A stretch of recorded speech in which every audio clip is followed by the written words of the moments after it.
Popularly known as the land of 1,000 hills, Rwanda's topography is just one of the many reasons for its growing global popularity. From a nation nearly crippled by genocide in 1994, where over 1 million people were killed, Rwanda has come a long way. Its 8 million people have rebuilt their country from the ashes of war and death, to the extent that Rwanda is now regarded as a global success story. The country's economy continues to grow, the government provides universal health care, and all the nation's children are entitled to 12 years of free education. In addition, social inequality is on the decline, unemployment and poverty are reducing, and the country has become a leader in addressing gender inequality. In fact, as of 2021, Rwanda's parliament has a 61% women-led majority, the world's highest number of female representation in parliament. Joining me to discuss the Rwandan economy, its attraction of foreign investment, and its focus on women's rights and development, and so much more, is Yolande Makolo, the spokesperson for the Rwandan government. Thank you so much for taking the time to talk to me. I really appreciate you making this time. And so let's get right into this. It's very obvious how much of economic growth Rwanda has experienced over the past few years, and a lot of that stems from foreign investment. So I want you to talk to us about, how has Rwanda been able to attract foreign investment over the past few years, and why is it important?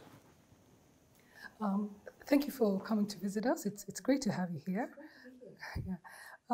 Actually, let me start by correcting you a little bit. It doesn't really start with foreign investment. A lot of things that we needed to do first in order to attract foreign investment, and we've been able to make progress on that because of what we have in place, the fundamentals. For instance, Rwanda has a very low rate of corruption. So we have built institutions and worked hard to ingrain the culture of zero tolerance to corruption, and it's very important in setting up a conducive environment for business and for investment. So that's just one of the things. We've had to build other institutions, make sure that our institutions that do regulation, financial regulation, and other kind of regulation are in place and functional. So that and other things as well that are not directly, you wouldn't think are directly related to investment. For instance, I mean, you've been here. We're a small country. We try to keep this country clean, for instance, and orderly. So those are some of the intangibles. Taking care of environment, making sure that the roads are in good shape. That we have some sort of regulation as well in our building codes and in zoning in the city, so that when people visit it gives them confidence that this is a place where things work, where the money will be safe and protected, and that it will grow. So that, and also investing in our people, investing in Rwandans, so that they're able to understand why this is important for the country, and why it's important that they gain the skills that are needed for them to be competitive in the various sectors. That is also a factor that attracts investors here. But more directly, we worked very, very hard to put in a conducive doing business climate. It was a very deliberate focus of ours on very, very specific things. The Rwanda Development Board, alongside other institutions, including our parliament, that had to put in the legislation that was needed to create this conducive environment. So it's been a key activity for us in the last 20 years or so to put in place this environment that attracts investment and business, and not just foreign investment, but also local investments. We also want Rwandans to have the confidence to invest in their country. All these things you say kind of affirm the World Bank report, which says that Rwanda ranks the second in Africa when it comes to the ease of doing business, which is why I was very interested in getting to know the steps and process that were put in place, like you mentioned earlier. And now I want to understand, because I mentioned earlier that, you tried to say that the foreign investment is not all. But I would just like to highlight, Rwanda is also known for how effective they've utilized foreign aid. I would like to understand, what are some specifics that those aids have come in for, the sectors that they've been put into use, and, how we've seen development in those sectors. We have, after the genocide against the Tutsi in 1994, foreign aid was at 95% in this country immediately after 94. Right now, the proportion of foreign aid in our national budget is 17%. So it's gradually gone down. We still need foreign aid to some extent. It's been useful. And our philosophy is that we want to use development aid so that we're able to develop to the point where we will not need it. So we're investing in eventually not needing foreign aid, but it's definitely useful. We work very closely with our development partners, and they're assured that every dollar that they give to Rwanda will be properly utilized. Again, because we've worked really hard to ensure minimal corruption in our institutions and generally in Rwanda. So we know that if the money has been allocated for a road, that road will be built, and we will see it, and people will be able to use it. So that has helped a lot in ensuring that we get full value out of the money, and then we're able to invest in not needing it anymore. And putting in place, building the foundations also means that we're able to replace foreign aid with other domestic sources of revenue, or with concessional, non-concessional loans, which is the situation right now. So our budget right now is around up to, I would say, almost 70% of our budget is from domestic revenues. The rest is concessional and non-concessional loans, and then about 15 to 17% is foreign aid. That's quite interesting to know. And let's expand the conversation to Intra-Africa Trade, particularly the African Continental Free Trade Area, the AFCFTA. I remember the agreement was signed right here in Kigali in 2018. But our analysts are saying that the AFCFTA has not been able to live to its full potential. Do you agree? No, I don't agree. I think it takes time. These things take time to build. Once we signed it, it's the biggest free trade area in the world, and the potential is enormous. But we have to start somewhere. There's still a lot of investment that has to be made by all of us in Africa, all our countries, in order for this free trade area to be fully functional and for Africans to fully benefit from it. We're already starting to see the benefits. For instance, for Rwanda, we're members of the East African Community and the Economic Community of Central African States. So we're able to trade. We have some customs agreements within these communities. But what the CFTA brings to us is that now we'll be able to trade with other regions of Africa. And we have started that. We're one of the several countries that are piloting the CFTA once it launched last year. I believe it was July. So we've been at this for more than a year, and we're already starting to see benefits. For instance, Nigeria is a huge market for us. It's very attractive. We want to be able to trade with Nigeria. We want to export to Nigeria. We want to import from Nigeria. Rwanda goes to Nigeria. We're building a new airport, so we'll have even more expanded capacity for aviation here. We're building an aviation hub here. These things take time. They take a lot of investment, but once these things are in place, then we have the prospects are just huge for all of us. So I think what we need to do is just focus and do what we're supposed to do, because the guidelines are clear. Put in place the custom structures that are needed and other requirements that the CFTA asks of us. And in the years to come, we will be able to see the benefits from it. I appreciate the optimism. I really do. But let's discuss the UK-Rwanda Migration and Economic Development Plan, also known as the UK-Rwanda Asylum Plan. You know, it received some praise and some criticism from several quarters. But we want to know, where does Rwanda stand right now on this deal? Is Rwanda still expecting UK asylum seekers? Yes, we are still expecting migrants. We're prepared to receive the migrants. We've been prepared for a couple of months now. This is a partnership that we went into for the right reasons. Rwandans understand what it means to be to not be able to, to be able to flee your country because of conflict or other problems. Many Rwandans were refugees. Before 94, after 1994, many other Rwandans were forced to leave the country and then come back. So we understand this movement and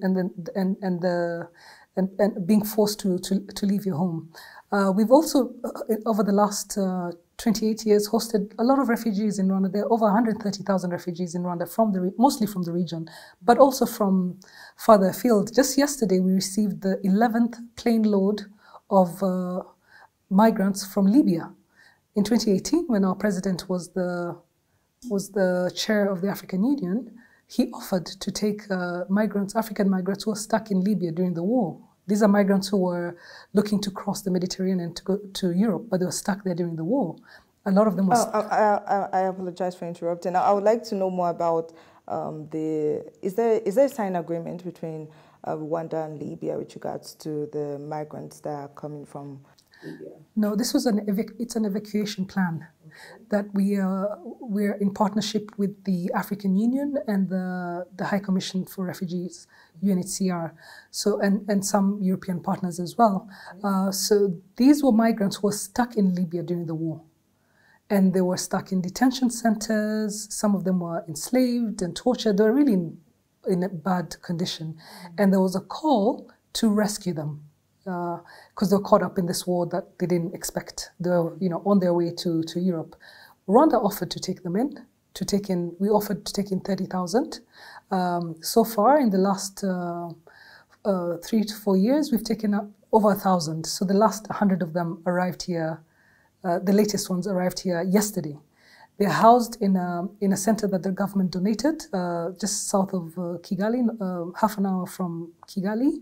And they're housed there, and they have the option of either staying in Rwanda if they want, or they receive the protection and care that they need. And a lot of them have already been resettled in other countries, in Europe, in Scandinavia, in Canada. So I think currently we have maybe about 400 at the center, 500 at the center. But, they've been coming over the years. So we have this experience already of hosting refugees. And in addition, last year, it's almost exactly a year ago, we welcomed a whole school of Afghani girls that was evacuated from Kabul. And they've been here, and the school continued. They're based here now. And they're actually getting a new intake of girls, Afghani girls from around the world, from other refugee camps. They're coming to Sola School in Kigali because this is their new base until they're able to go back to their country. So while I hear your position on Rwanda's competence to accommodate these asylum seekers, there's still a conversation, particularly in UK, around the lawfulness of the situation of the deal itself. How is Rwanda responding to that? So there is a court challenge currently in the UK. Our partners in the UK are working on that. This is it's a domestic issue for them in the UK. For our part, and even with the UK, we know that this is there's nothing unlawful about what we're doing. This is why what I spoke to you about the Libya evacuation program. We're working with the UNHCR on this. There's nothing that, there's nothing in the refugee conventions that says asylum seekers cannot be transferred to or relocated to a safe third country, which is what we've been doing for the last 3 years with this evacuation from Libya. In the same way, the migrants, the way this program will work is that the migrants who arrive in the UK will be relocated here, where those who wish to seek asylum can make an asylum claim, and they'll be processed here because Rwanda is also a signatory to the Refugee Convention, and they will gain their refugee status if they're determined to be refugees, and then they can stay here. Or if they're not determined to be refugees, or they decide to not claim asylum but want to live here as migrants, they're welcome to do so, and they will be, whether they're refugees or not, they will be supported to live here with us, amongst us, not in a refugee camp, not in a detention center, but among Rwandans. This is why it's the Migration and Economic Development Partnership, because resources are going to be invested in ensuring that they integrate into the community, and they get the skills and education that they require to be, productive members of the Rwandan society. There's also the option of them returning to their country of origin if they want to, and it's safe for them. We will facilitate that as well. Or they can go to a third country where they have a legal right to stay, and we will facilitate that as well. So there's 3 options. This is what the program is about. And I also want, there's an important part of this partnership that we would like Africans to understand as well. A lot of these migrants are Africans and who are seeking opportunities outside Africa. The question is, why can they not find those opportunities here? As African governments, why are we not building the conditions for African, especially young African people, to thrive in their own countries or other countries in Africa? This is their continent. They should be able to find those opportunities here. But the reality is that there is an imbalance in opportunities between the North and the South. This is why Africans, especially young Africans, feel that they can only get these opportunities in Europe, for instance. This is why they undertake these dangerous journeys. They pay a lot of money to human smugglers to get them across the desert and then across the ocean, not even knowing what they will get when they get to the other side. Why can we not invest money into creating conditions here where young people can get the education and the skills they need and start businesses that they want to start, or get the jobs that they need to have productive and fulfilled lives in Africa? And by extension, why can't people from other parts of the world who are not able to get those opportunities there come here and build those opportunities with us? This is a rich continent. We should be building it. We should be taking advantage of everything this continent is endowed with to create opportunities for our own people and other people who want to live and develop with us. So there is this aspect to this partnership that we also have to talk about. We want to build Africa. Africans should be able to live and thrive in Africa, whether in their own countries or other African countries. We don't want young people dying in the Mediterranean, which is what is happening. It's been happening for many years now. Many of our young people are buried in the ocean simply because they are not able to get opportunities here, or there's the perception that those opportunities are only in Europe or further afield. So there's a bigger question here.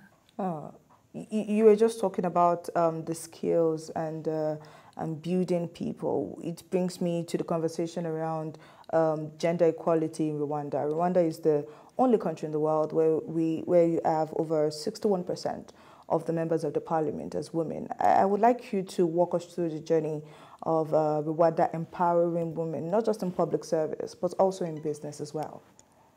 So, Rwanda is a country that's built on non-discrimination. What almost destroyed this country in 1994 was discrimination and injustice in many ways. So when we started to build a new country in 1994, we're building this country on a foundation of non-discrimination. It is enshrined in our constitution, and a country of rule of law and justice. No one should be marginalized in this country, whether you're a woman or youth or old or or whatever. So we understand very well the historical marginalization of women, and we wanted this to change. Women were part of the liberation of this country. Women were involved in liberating this country. The genocide here changed a lot of things, including the status of women in this country. For instance, we had something in this country called, in Rwanda, called gacaca. Gacaca was this traditional justice system, the courts. We adapted it from our culture. Traditionally, in the past, it was men sitting under a tree and deciding within the community on cases to do justice, what would happen. With the gacaca modernized to our situation, which we launched it in 2002, women were part of the panel of judges.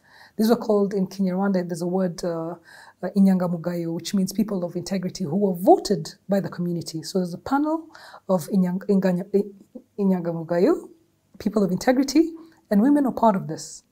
Women also testified about what happened during the genocide. So they're able to speak. This gave a voice to women. It gave them responsibility for the very first time.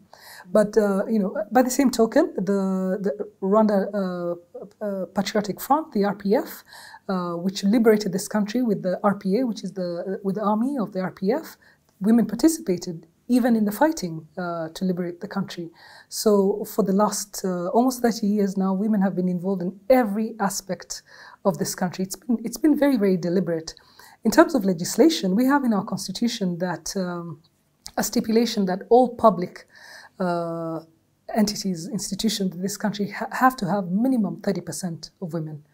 In the constitution? It's in the constitution. Okay. So this means in the boards, in the parastatals, of course in parliament, cabinet, everywhere. It has to be minimal 30%.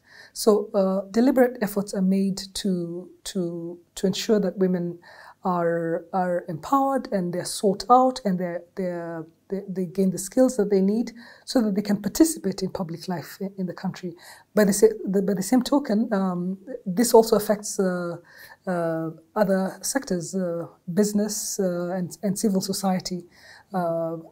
I think maybe where we need to work harder is in sectors that are not traditionally even in other countries don't have a lot of women, like the army or the police, but a lot of efforts are being put into that as well. And we're not where we were, even 10 years ago. Things have really changed. So it's a very important aspect of Rwanda's current way of life.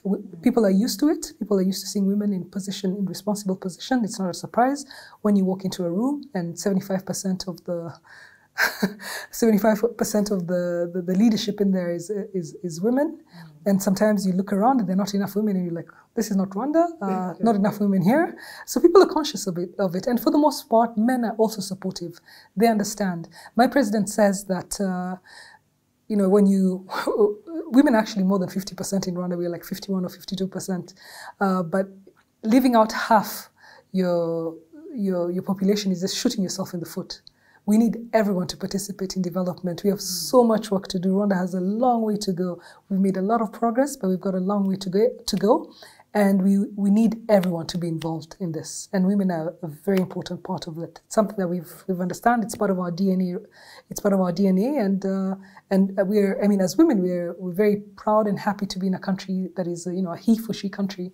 So we're happy to work together with our brothers on this, and this country belongs to us. We're full stakeholders in it, and we want to contribute. So it's great, and we have to safeguard it and keep going with it. Well, and the rest of the world is probably looking into Rwanda for this amazing feat that you're achieving, particularly when it comes to women participation. And I want us to talk about cervical cancer. Just 3 years ago, cervical cancer, which is the most common cancer in Rwanda, killed over 900 women in Rwanda. And as of right now, Rwanda is on track to be the first country in Africa, possibly the world, to totally eliminate cervical cancer. I want you to talk to us about the journey from 3 years ago to now. It goes back even longer. You know, we started giving the free HPV vaccine to 12-year-old girls in 2011. So it's been, 10, 11 years now that we've had this campaign to vaccinate girls between normally 12-year-olds, but between the ages of 11 and 15, because prevention is number one. We have to catch, we have to prevent the cancer, the cervical cancer. Comes from, it's caused by this human papilloma virus, HPV virus. And if you're vaccinated against it, the chances of being infected are lower. So we're going with prevention as the number one way to deal with this deadly disease. But for the women who are older than 12 or 15 when this program started, we also have a screen and treat program in the health centers. We have over 500 health centers spread across the country, and we also have over 55,000 community health workers, at least 3 per village in Rwanda, who are trained to talk to women about screening for cervical cancer, and then putting them into treatment in the health centers. So we're going. Prevention is number one, very effective. And then for those who are not vaccinated when they were girls, they're being educated to do regular screening. So that's what we're focused on right now. Okay. As a tourist, and I've been in Rwanda for just 2 days, but it's been amazing, really. And I've had the opportunity to speak with a number of Rwandans, across several sectors. And one thing we discovered is the fact that Rwandans are very passionate about the arts. They're passionate about music, about sport. I want to understand how the Rwandan government, is taking steps towards investing or growing these sectors, and as we've seen in several other aspects of the economy. What are the plans that are set in motion, really, to empower youths, particularly in sports, in art, and in music? That's important, and it's something that it's a new area for us as a government, but we're increasingly paying attention to it and trying to make the right investments.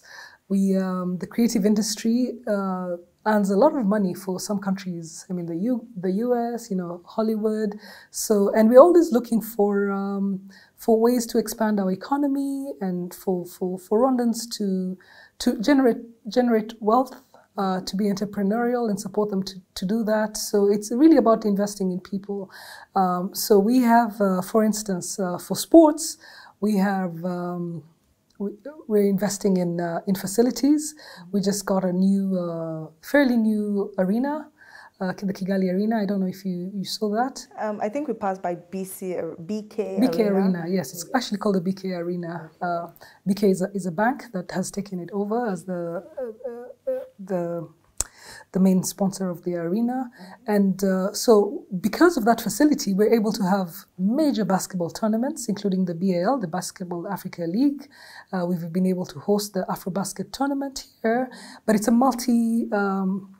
multi-use facility. So we're able to have concerts. We've had big names. Lots of Nigerian artists have performed here. Very, very popular in Rwanda. I think every month there's like 2 or 3 super popular Nigerian artists here performing. But we wouldn't be able to do that if we didn't have the facilities. So we've invested in that. We're also investing in even in the partnerships that we have with Arsenal and PSG, for instance. There's an academy built into that to nurture young talent. So this is something. Rwandans are really good in cycling, for instance. Every year Amazing. We read about that, and I'm like, cycling. Rwanda, Africa, that's something. Yeah, for the last 10, 15 years, we've put a lot of attention and investment in cycling, because Rwandans cycle a lot. even in these hills that you see, Rwandans cycle for transportation of people and of goods, a lot of these young people, when they start cycling for sports, they discover that they have really good talent, and they have the strong lungs and the strong legs to ride over all these hills. We've had the Tour du Rwanda for more than 10 years now. In 2025, we're going to host the World Championships for cycling. So we're preparing for that. It's a major race. So we're looking forward to that. We combine this also with these international sports events, also combined with tourism. We want people to know that Rwanda is here. It's safe. It's attractive. There's good destinations. Come and watch a sports tournament. But while you're here, visit the gorillas, go to our national parks, do some shopping. We have up-and-coming designers here. We're trying to encourage Rwandans to, made in Rwanda, make clothes in Rwanda,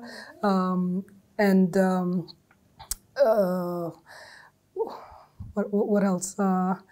And basically open up to the world. Let the creative people come here. We learn from them. They learn from us, and we try to monetize this. And it's another sector of our economy that we want to invest in and build value out of. Okay, let you go. There is the conversation to be had around Rwanda's, should I say, tense relationship with your neighboring countries, particularly the Democratic Republic of Congo. I would like to get your perspective of the present situation as of right now. How would you describe the relationship between Rwanda and the DRC? So we're working through some issues with the DRC. We've worked well with the DRC some years, and then in some years things don't go so well. But there's a fundamental problem that everyone needs to understand, is that in 1994, when the genocide happened here, the people who perpetrated the genocide here fled to the DRC. Some of these groups are still there. In particular, a militia group, a very deadly group called the FDLR, is still in the DRC 28 years later. And as long as this group remains there, they're more of a danger to the Congolese than they are to us.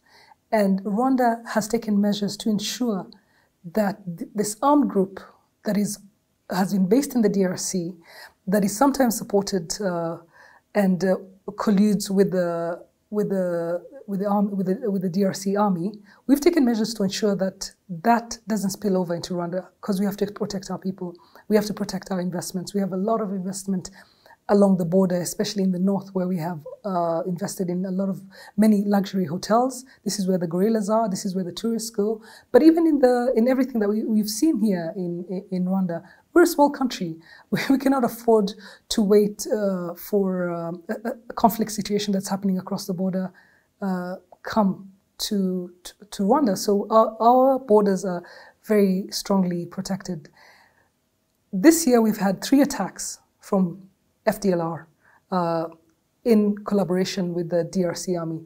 This is something that no country would accept. It's a violation of our sovereignty, and we will do everything that is needed to protect Rwandans and their property. So this is the origin of the conflict and the tensions that are happening right now. We are protecting our borders. We do not want anything spilling over to this part or to this side of our border. Apart from the FDLR, which is the main group that we are interested in, and we do not want them causing any kind of violence or damage or destruction on our border. There's also over 100 armed groups in the DRC. Over 100 armed groups in the DRC, in the eastern DRC. So it's an area that has been insecure for over 25 years. We have thousands and thousands of troops from the UN who have been there for over 20 years, mostly ineffective. So it's a situation, it's a bad situation. But for Rwanda, we're not interested, as I said, in any kind of conflict. We're not interested in war, we're not interested in conflict, we're interested in development, we're interested in collaboration with our neighbors. We have worked together with the DRC before to go after the FDLR.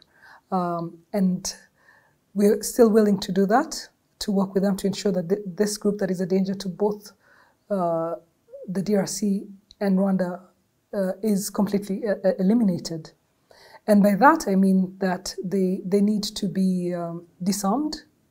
They need to come back home. We have repatriated thousands of them. Here we have a DDR program, which is the demobilization and rehabilitation program here.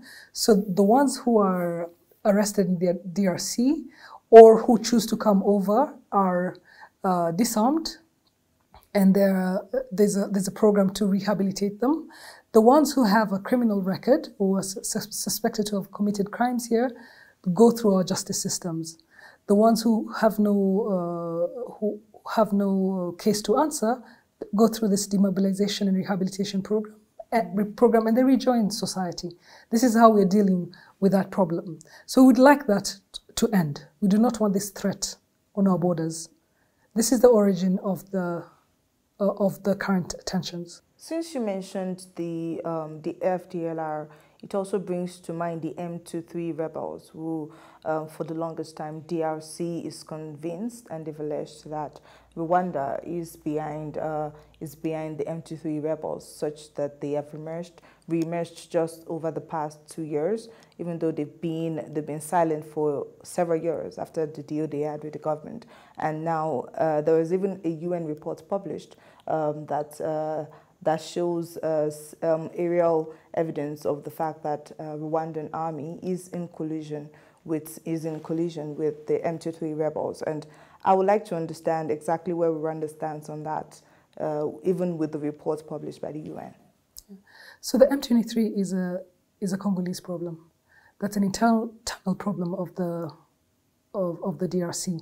These are Congolese, it's a Congolese armed group that have grievances against the government, and the DRC government has to deal with them.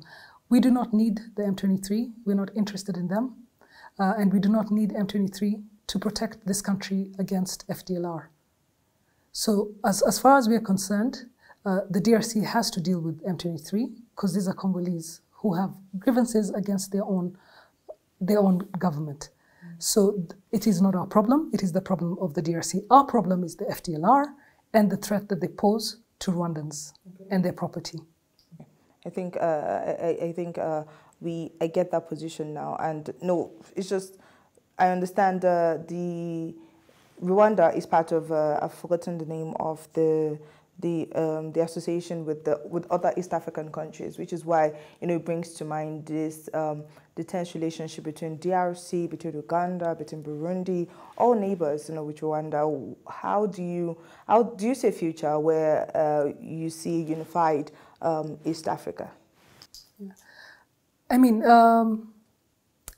we've worked hard to have good relations with all our neighbors. From time to time, we do have disagreements, but we believe that these can be resolved through dialogue, which is what we try to do. And I think that this happens with many countries around the world. I'm sure in West Africa, once in a while, there's some disagreement with the neighboring countries. I think what's important is that the countries are able to talk through these issues honestly and frankly, and then deal with them, and then also understand that we have more in common than we have that separates us, and that our people need each other. Even with the DRC, even with the tensions that's happening with the DRC, for instance, right now, the border between Rwanda and DRC in Goma, Rubavu, for instance, is the second busiest border crossing in the world after Mexico. Rwandans crossing, Congolese crossing, mostly small-time traders, but a lot of trade is happening. We need each other. We need each other. We've lived next to each other for years, for forever. For forever, we've never gone anywhere else. Here we are. Our people live close to each other, they trade with each other. There's things that we need from DRC, there's things that Congolese need from Rwanda, and this happens on a daily basis. Hundreds of thousands cross every day at our border. So we really have an interest in working together for the benefit of our people, both within the East African community, which the DRC has just joined, and we also, together, members of the Central Economic Community of Central African States. Yeah. So there's a lot that binds us together. We need to work through the issues that are there currently, so we can move on and develop and so that our people can thrive, which is what we want. Of course, that's certainly something to look forward to. Thank you. It's a pleasure.